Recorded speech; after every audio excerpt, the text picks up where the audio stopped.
Good morning, students.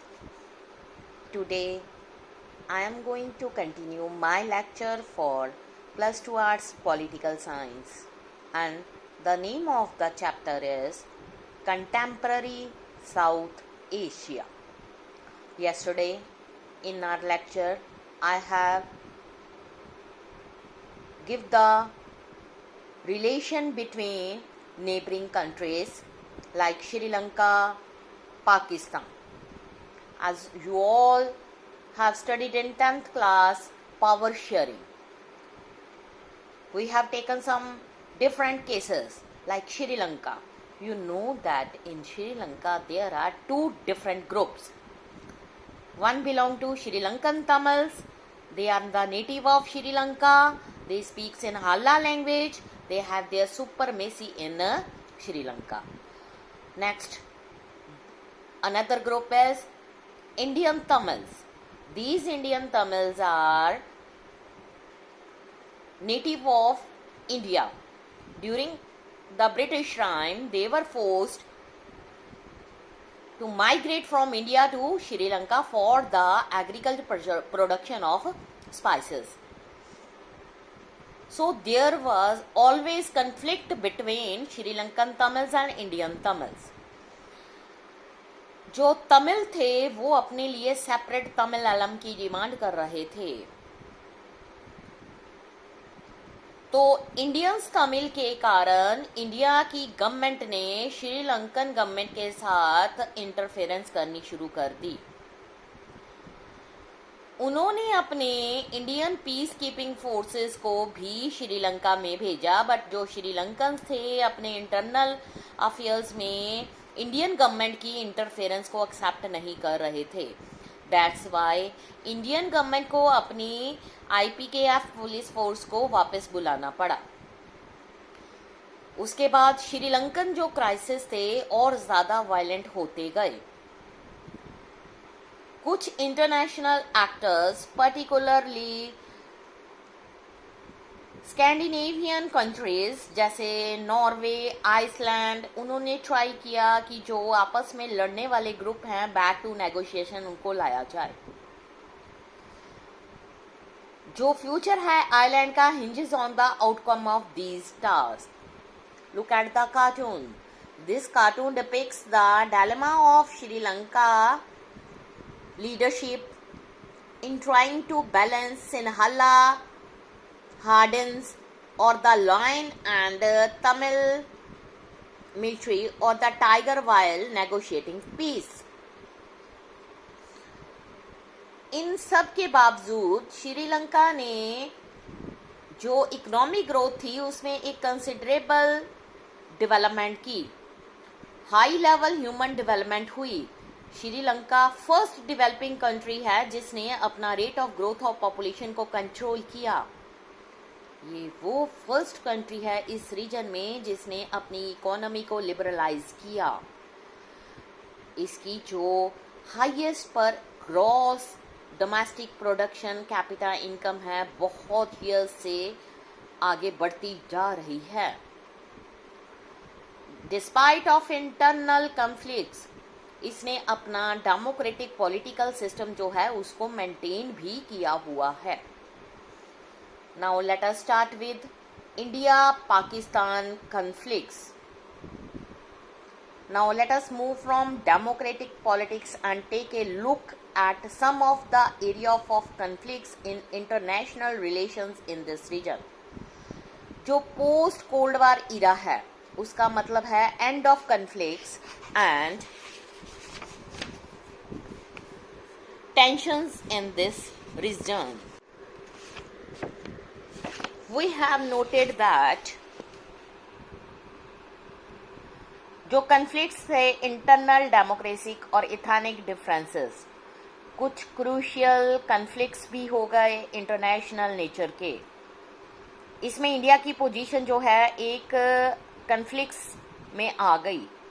Most silent जो conflicts थे हमारा इंडिया और पाकिस्तान के साथ वो था after the partition of two countries, और वो इशू था कश्मीर इशू। पाकिस्तानी जो गवर्नमेंट है वो क्लेम कर रही थी कि जो कश्मीर है वो पाकिस्तान को बिलोंग करता है.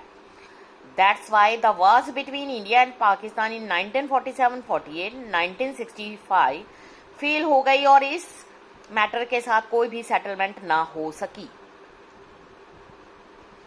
1947-48 जो वॉर थी वो division of province into Pakistan,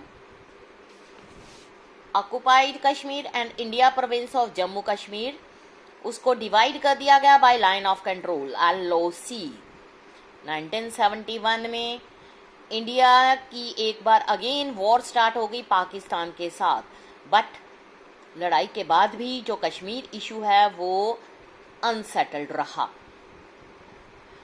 अब इंडिया और पाकिस्तान का जो कन्फ्लिक्ट्स है उसमें कई तरह के इश्यूज हैं, like control of Siachen glacier, acquisition of arm race जो है बिटवीन दीज टू कंट्रीज.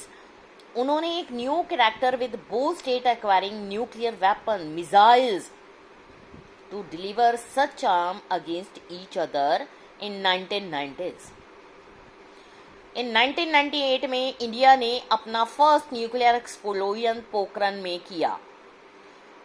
इसको देखते हुए पाकिस्तान ने रिस्पॉन्ड कर दिया within a few days by carrying out nuclear test in the Chagai hills.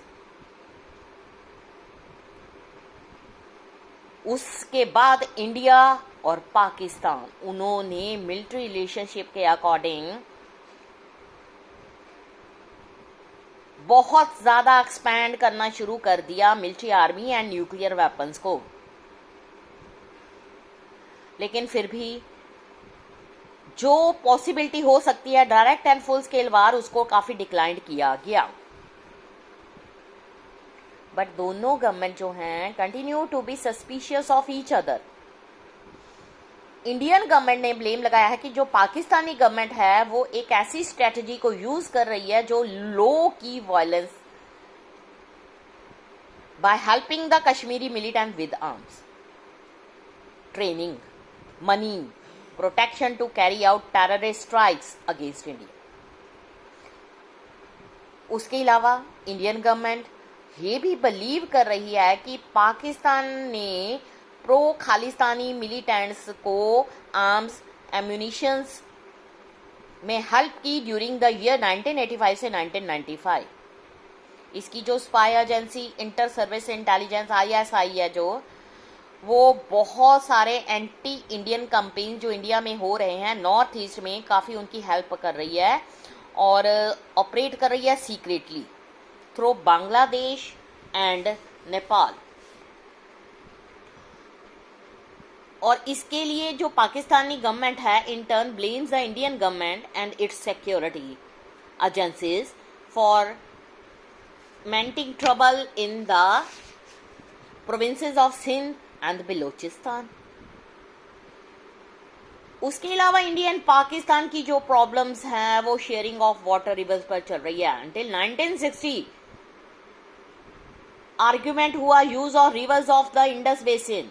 1960 with the help of World Bank, India Pakistan ने sign किया इंडस वाटर ट्रीटी, जिसके कारण जो मिलिट्री कन्फ्लिक्ट से इन दोनों कंट्री के बीच में शुरू हो गए. फिर भी कुछ माइनर डिफरेंसेस हैं इंटरप्रिटेशन के ऑफ इंडस वाटर ट्रीटी और कई दूसरी वाटर रिवर्स के कारण. जो दोनों ये कंट्री हैं not in agreement over the demarcation line in Sir Creek in Run of Kutch.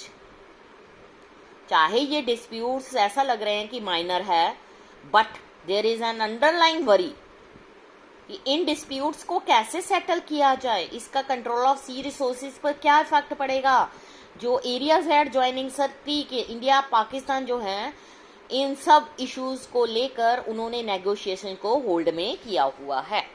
ये चैप्टर यहीं तक है. उसके बाद हम स्टडी करेंगे India and it's other neighbours. Thank you students.